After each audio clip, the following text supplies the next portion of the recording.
Keir Starmer travelled to Paris, stood alongside world leaders, and delivered what he clearly thought was a major speech on the Strait of Hormuz, global trade, and a multinational military mission.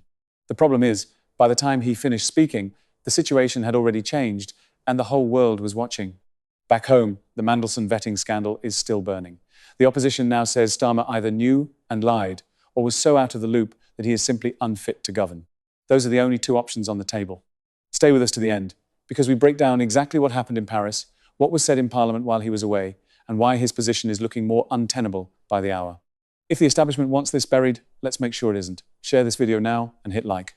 Emmanuel, we just had a very productive meeting, bringing together 49 countries around a very simple message and proposition that the world needs the Strait of Hormuz fully open, because that is how we keep prices down for our people and stop the global economic damage.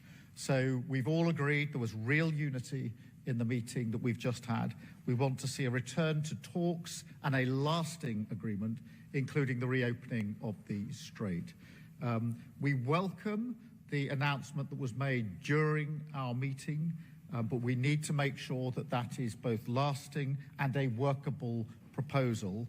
And if anything, it reinforces the need for the work that we've been doing this afternoon, because we're very clear that the mission that we're putting together is a defensive mission and that comes after a ceasefire. So that's why we brought the international group together to indicate how we will play our part. And there are a number of elements. First, to deliver the diplomatic push for peace based on the fundamental principle that the Strait should be reopened immediately with no tolls and no restrictions. And there was absolute unity on those points across all of the states attending today.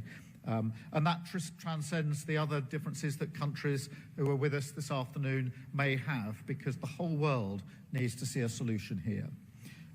Second, that we need to manage the economic shock by avoiding unnecessary trade restrictions, supporting energy and food security, and supporting industry so that shipping can resume as soon as conditions permit. Thirdly, and crucially, we agreed to accelerate our military planning.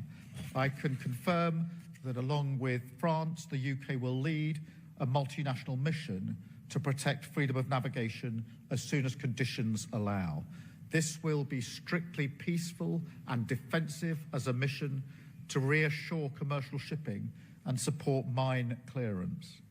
We invite all nations with an interest in the free flow of global trade to join us. Some have already indicated their readiness to contribute.